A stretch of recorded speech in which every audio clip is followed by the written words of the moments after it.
guys, we have a special episode of Max Out Girl for you guys today. I am interviewing the amazing CEO and founder of the Black Ensemble Theatre, Miss Jackie Taylor.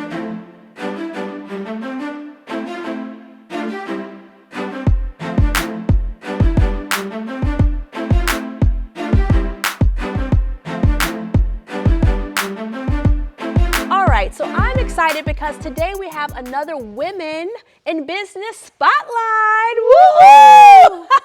I am honored to be interviewing the one and only Miss Jackie Taylor. Hi, Jackie. How are you? Well, hi, sweetie. How are you? I'm amazing, especially now that I'm here with you. So thank you so much for allowing me to interview you. So let's get down to it. She is the CEO and founder of the Black Ensemble Theatre. Hello. So tell us a little bit about that. How long has the Black Ensemble Theatre been going on? 47 years. What? That is amazing. Okay, so let's just get down to it. Have you always known you're going to be involved in theater and have your own theater? How did that come about? When you were a little girl, did you do theater? I've always done theater. Okay. Now, knowing that it was theater, I did not know. Tell us a little bit about that. Tell us a little bit about that. But I've always been a performer. Okay. I've always written. Okay. I've always directed. Okay. In grade school and high school. Really? And I was just fortunate and blessed enough to have people around me that saw that kind of talent and nourished it. Wow. So let's go back to, let's say, elementary school. You were in shows then, or you just saying you were a character? You just had a lot of personality? Oh, I definitely had personality. As we see, right, ladies? But in grade school, you want me to go all the way back there? Yeah, let's go way back. Let's go to the origin. My first few years were devastating in grade school. Okay. Devastating. Okay. But in the 6th grade, I had a teacher who finally pulled me aside and said, look, you have great potential. You take total control over the classroom and I can't get them back. Wow. She said, if you would focus and make more positive choices in what you do, I will allow you to take a group of kids into the auditorium and put on a play. What? Wow. And I was like, what's a play? Yeah, you're like, whatever. What is this? Yeah. What do you mean? And she said, you can make up one, you can rewrite one, you can do whatever you want. Yeah. But she said, you're smart, and I want to see your grades go up. Mm-hmm. But she said, your energy is directed in the wrong place, and we're going to put it in the right place. Wow. So in the 6th grade, I was writing and directing shows in my grade school. 6th, 7th, and 8th grade. So how did you know how to do that? Did you just go just off your innate ability to say, hey, this is how I want it to go? Or did you study it? Or did you just do what you wanted to do? It was always there. You know, we all have gifts. We all have gifts. Yeah. And they're given to us, and they're given to us for a specific reason. Yeah. And we have to recognize them. And those of us who are knowledgeable enough to understand where the gift comes from and why we have it, we have to use it. Wow. So all through grade school, middle school, you continue doing this? Grade school and high school. Okay. University. Wow. Masters. Come on, yes. Yeah. This is amazing. So you were blessed to know your purpose from a young age. Like you knew you had a great teacher who saw that potential, you grabbed onto that, and you saw you were great at it. Did you immediately fall in love with it? I don't know about falling in love with it. It was just something that I always did, even before grade school. When I was 3 and 4 years old, I would go into the closet and create characters. Yeah, that's awesome. That's so cute. Okay, yeah. And write stories. So like you said, that was just in you, and it was just a gift. Yeah, you had the gift, and that's amazing. So let's talk about purpose, because a lot of my followers, you know, we talk about maxing out, maximizing your potential in life, finding your purpose. So what would you tell a person if they're like, oh my gosh, I'm looking for my purpose? Do you have any advice for that person? Because it just came naturally. Do you have any indicators of how to find your purpose or what you're meant to do? There are many indicators. Okay. And you have to listen to your spirit. Mm-hmm, you do. And you have to determine your passion. Yeah. And you have to be patient. Mm-hmm. because some of us don't find our purpose Right away. immediately. Yeah, that's it true. takes time. Be comfortable in the journey. That's good. And the key is you just keep moving forward. Yeah. You just, if it's not the right choice for you, you get in, you find out, no, this is not what I want to do. Yeah. That still is helpful in moving forward. Gotcha. To understand, I thought this was it, but once I got in it, it's not it. Yeah, yeah. That's good to know, Yeah. so that you can change direction. It's about patience.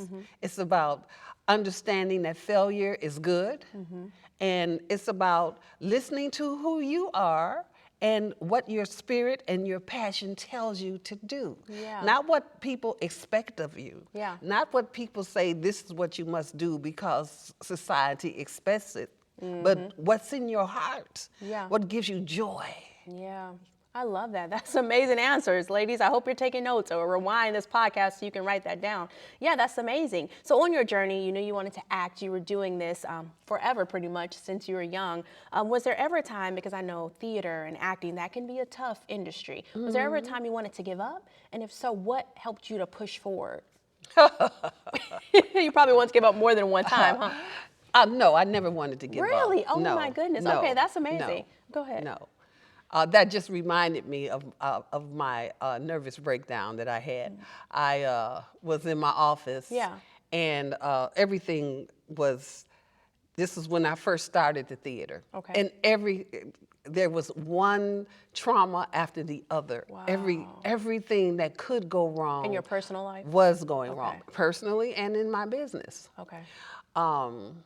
And I just lost it.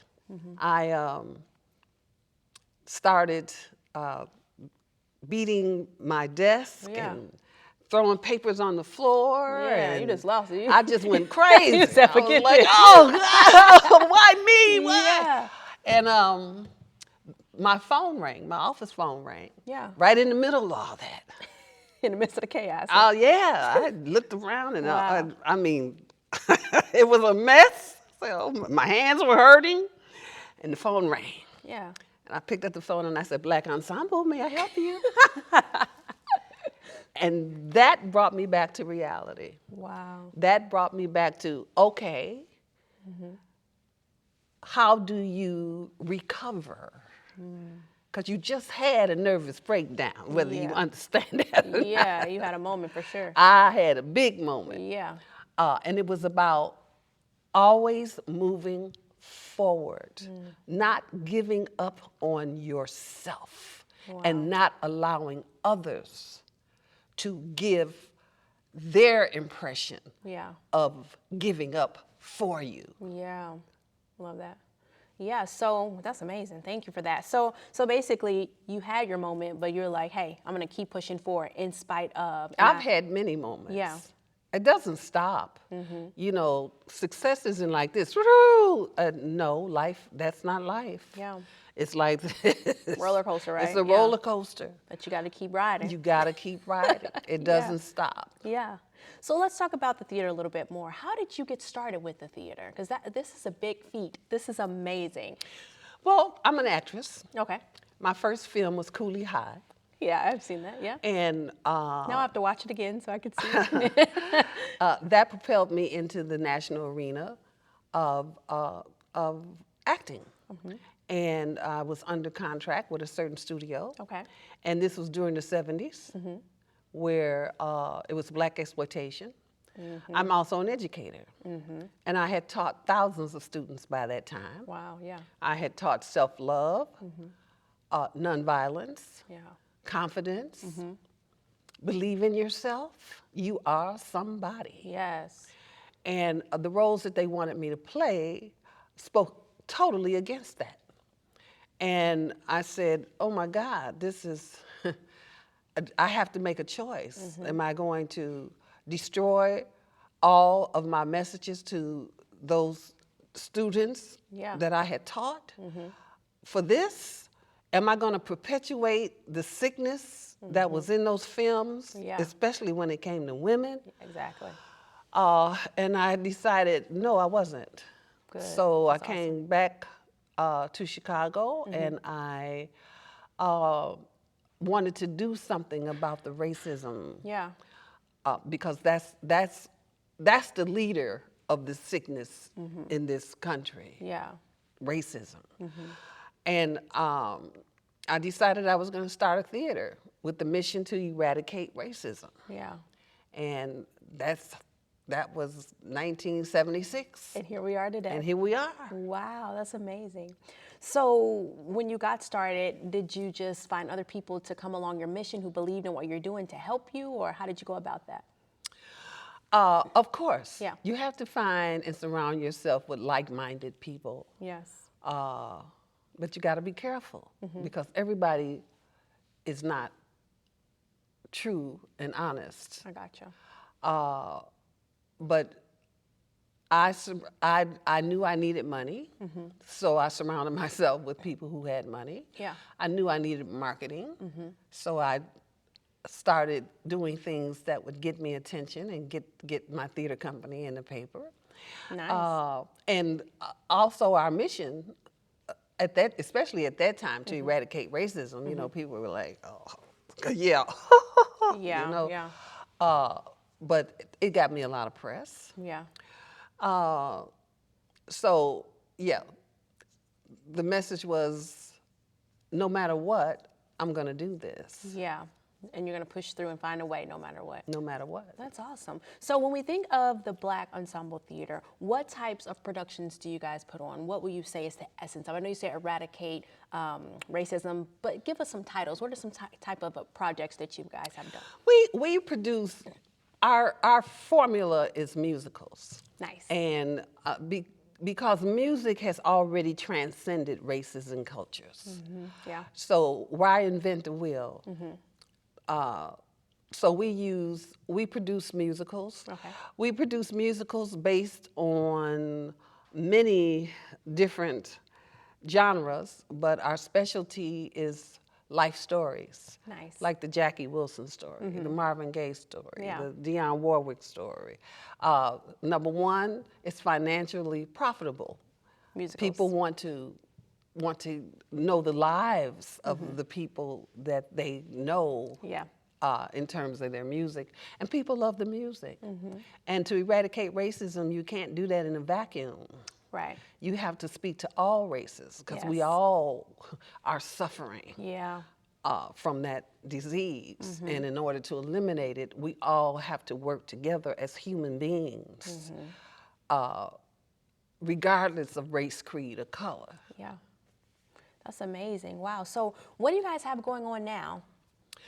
We have our Black Playwrights Festival. Okay. It's the Black Playwrights Initiative. We have a program that develops Black playwrights to write for the Black Ensemble Theatre. Nice. For many years, I used to write all of the plays. Okay. And then I figured, okay, I'm working too hard. That's a lot. Yeah. So I developed the Black Playwrights Initiative in 2005, actually. And it's a group of playwrights who produce for the Black Ensemble Theatre. And this is their festival. Tonight, we have the story of Tina Marie. Nice. We have the killing of Sam Cooke, the killing of a king tomorrow night. But it's been a whole week of one-nighters, Wow. just one-nighters, so that the playwrights can see their plays, they can hear their plays, and they can figure out, okay, I need to change this, this needs a transition, this dialogue doesn't work, so that they can keep formulating and growing their product. Yes, amazing. So what advice would you have for a young playwright or an actress if they want to get into this industry? Let's say they don't have as much education. What would your advice be to them? I would say to anyone, no matter what industry that they wanted to get in it. Yeah. Say just volunteer go for it, somewhere that relates to what it is that you want to do. That's good, yeah. Call up. I used to use the Yellow Pages as for those of you who don't know what Yellow Pages is. Some of the younger ones. It's okay. It's okay. Google Yellow Pages. It was the written format of Google. Right. So In a yellow book, right? in a yellow big book. But I used that, and I looked up theater, and found out what was going on. Jump into the water. You can't learn how to swim standing up, going, okay, now you do this. Okay, now Right. rehead. Yeah. You gotta just jump in it. You Just gotta go for it. Get in the water. Yeah. And soak up the knowledge Nice. that you need. So if you surround yourself in it, soak it up. Yeah. And then go from there. Love that, love that. So this has been amazing. Thank you so much. I mean, you have no idea how honored I am to be with you. I'm a theater kid, so I love theater. And so this has just been amazing just to hear from a legend, just to learn from you. And this is awesome. So thank you so much for allowing me to interview you. No, It's been a pleasure. you're more than welcome. Thank you. Anytime. I appreciate Come over that. for dinner. Yes, yes. Love all of that. So where can they find you, or what's going on? Where can they find all that information? BlackEnsembleTheatre.org. You hear it? Go right to the website. Everything's on there. Everything's on the website. And I'm disappointed. Ladies, I just missed a major show that I found out today. What was it called again? It was called The Housewives of Motown. Come on, ladies. Yeah. Who wouldn't have wanted to see The Housewives of Motown? I almost cried in the lobby. I saw the little backdrop, the banner, and I was like, oh man. I took a picture with it, but I missed the show. So if it ever comes again, I gotta see it. I just gotta see it. So Well, come see the next show. It's called A Taste of Soul. oh, when is that? And that's opens in late August. Yes, I'd love to see that. I'm coming. Ladies, are you coming? Go to the website. We got to come and support. So that's amazing. Thank you for sharing that. Thank you for allowing me to interview you. Ladies, thank you for tuning in. If you're a subscriber, thank you so much. If you're not, go ahead, subscribe, share this with someone. You know, I'm all about encouraging women to maximize their potential in every area of their lives. As you know, we have the Max Out Girl Conference coming up. Whoop, whoop, whoop. August 19th, be there or be nowhere. Check it out, charbria.com. Amazing speakers, amazing fun, just an empowering, fun, electric atmosphere for ladies. Check that out. And again, as you know, you can follow me at Charbria Shine, at Max Out Girl. So I hope that we said something that encouraged, inspired, and elevated your thinking. I'm Charbria Shine. Always remember to max out, girl. Bye, guys.